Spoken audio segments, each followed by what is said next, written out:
குரு பிரம்மா குரு விஷ்ணு குருதேவோ மகேஸ்வரக குரு சாட்சாத் பரபிரம்மா தஸ்மை ஸ்ரீ குரவே நமக. நேயர்களுக்கு யோக பிருந்தாவின் வணக்கங்கள். அட்சய திருதியை பத்தி நம்ம இப்ப பார்க்க போறோம். அட்சய திருதி என்றால் என்ன? ஏன் இந்த மாசம்தான் அட்சய திருதி வருது, ஆனால் இந்த திருதிக்கு மட்டும் ஏன் சிறப்பு அப்படின்றதான் பார்க்க போறோம். இன்றைய நாள்ல என்ன செய்யலாம், இதனுடைய பலன்கள் என்ன, அதே சமயத்துல 12 ராசிக்காரன் எப்படி இருக்கும், என்ன செய்யலாம்ன்றத பார்க்கலாம். அட்சயம் என்றால் வளர்தல் என்ற அர்த்தம். அட்சயம்னா வளருதல், வளர்ந்துகிட்டே இருக்கும். அதனாலதான் திருதியை நாள்ல எதை செய்தாலும், அதுவும் வளர்ப்பிறை திருதியை நாள்ல எதை செய்தாலும், எந்த ஒரு விஷயத்தை தொடங்கினாலும் அது வளர்ந்துகிட்டே போகும். வியாபாரமா, தொழிலா, இதெல்லாம் அதே மாதிரி செய்யும் தானங்கள், நம்ம செய்கின்ற தானங்கள் கூட பல கோடி மடங்கு புண்ணியங்களை அருளுமா. அதனாலதான் ஓராண்டில் வரும் 24 திருதிகள்ல அட்சய திருதி மட்டும் மிக சிறப்பு வாய்ந்தது. அதாவது குபேரனுக்கு சம்பத்து கிடைத்து செல்வங்களின் அதிபதியாகியது இந்த அட்சய திருதி நன்னாளில்தான். கணபதி மகாபாரதம் எழுதத் தொடங்கியதும் இந்த நாளில்தான்.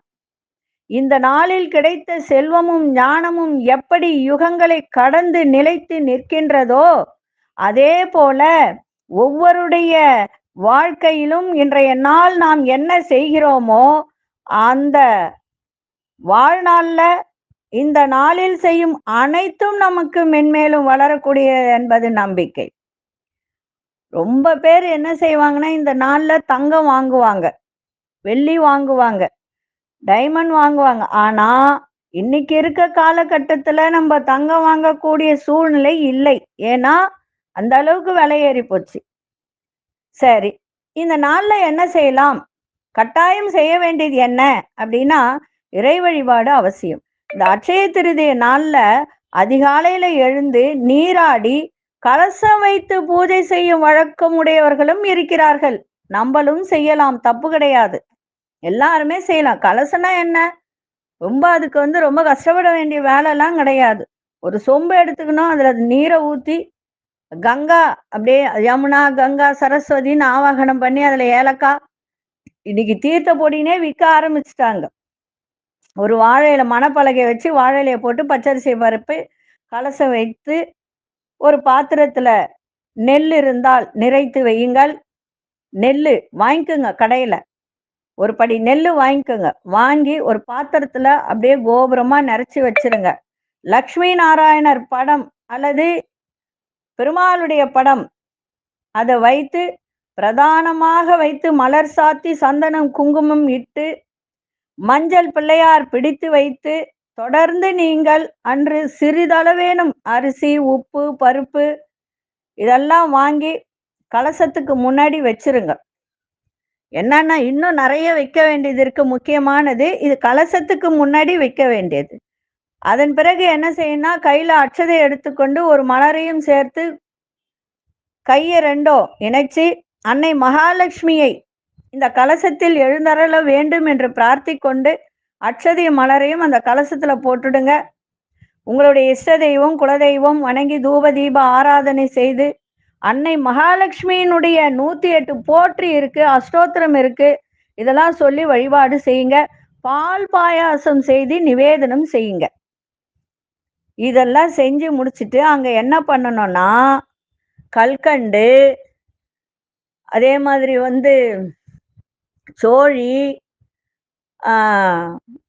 ஜாதிபத்திரி, ஏலக்காய், லவங்கம், அதே போல சங்கு, வலம்புரி சங்கு,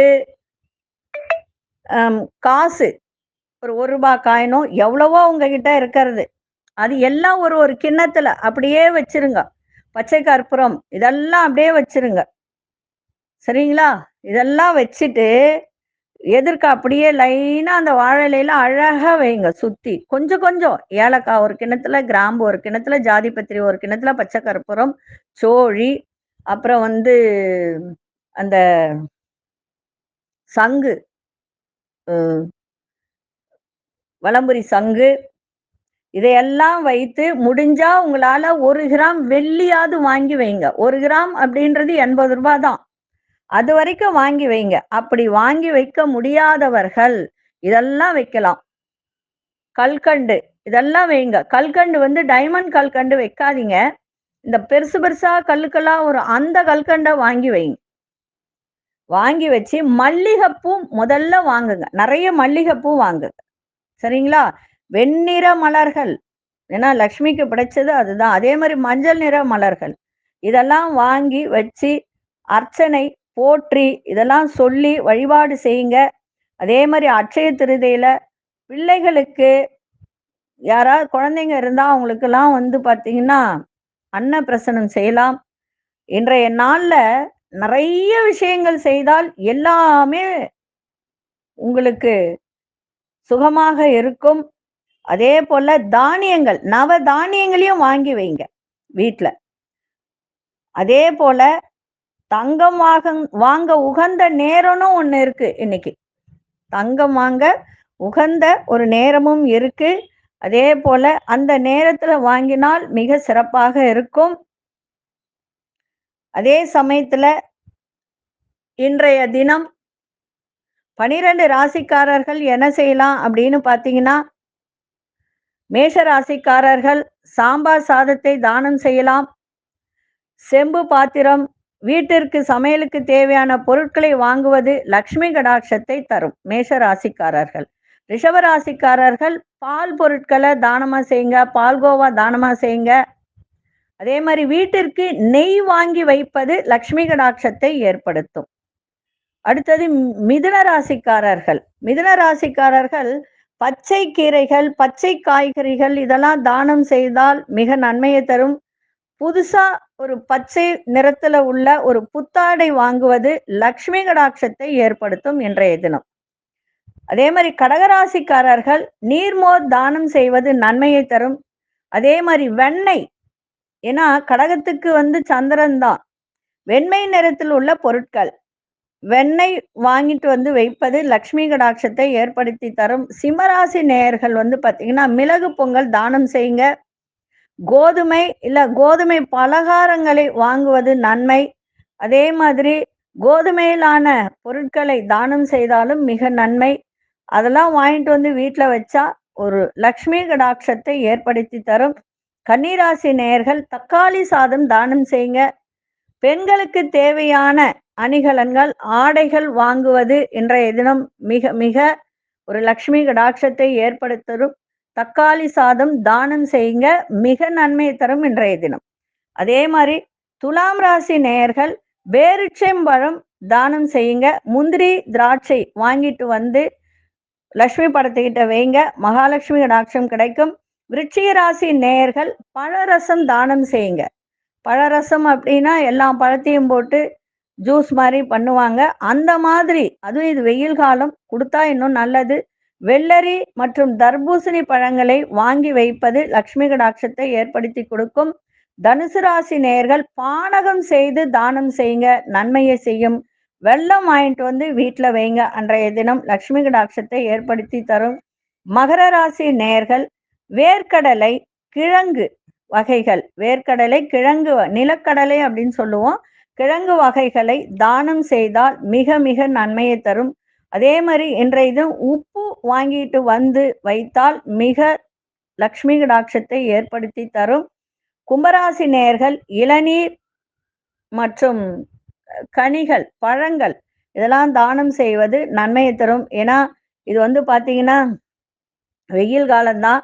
தர்பூசணி இதெல்லாம் வந்து பழங்கள் தான். இளநீர் இதெல்லாம் வாங்கி கொடுங்க, உங்களுக்கு சிறப்பை தரும். அரிசி வாங்கி வைப்பது லக்ஷ்மி கடாட்சத்தை ஏற்படுத்தி தரும் இன்றைய தினம் உங்களுடைய ராசிக்கு. மீன ராசி அப்படின்னு சொல்லும்போது ஸ்வீட் வாங்கி தானம் செய்யுங்க. மோர், பால் இதெல்லாம் வாங்கிட்டு வந்து வீட்டில் வைங்க, லக்ஷ்மி கடாட்சத்தை ஏற்படுத்தும். அதே போல எல்லாருமே வந்து பாருங்க, எல்லா ராசிக்காரர்களும் உப்பு வாங்கிட்டு வைக்கலாம். ஏன்னா எல்லாருக்குமே வந்து பணம் இருக்கும் அப்படின்றது நம்ம சொல்ல முடியாது. ரொம்ப கஷ்டப்படுறவங்க என்ன பண்ண முடியும்? ஒரு உப்பு பாயிட்டு, கல் உப்பு பாயிட்டு வாங்கிட்டு வந்து மகாலட்சுமி படத்துக்கிட்ட வச்சிருங்க. அதுவே பெரிய விஷயம். ஏன்னா உப்புன்றது கடல்ல இருந்து வர்றது, மகாலட்சுமியினுடைய இதுல இருந்து வெளியில வரக்கூடியது. அதனால அந்த கல்லுப்பை வாங்கிட்டு வந்து நீங்க மகாலட்சுமி படத்திடம் வைத்து பூஜை செய்தாலே போதும். உங்களுக்கு இந்த அட்சய திருதியை நல்ல ஒரு குபேர சம்பத்து கிடைக்கும். நன்றி, வணக்கம். யோக பிருந்தாவின் வாழ்த்துக்கள். ஸ்ரீ குபேரன் டிவியை பார்த்தமைக்கு நன்றிகள். மேலும் இது போன்ற தகவல்களை தெரிந்து கொள்ள ஸ்ரீ குபேரன் டிவியை சப்ஸ்கிரைப் செய்யுங்கள். மறக்காமல் பெல் ஐக்கானை கிளிக் செய்யுங்கள்.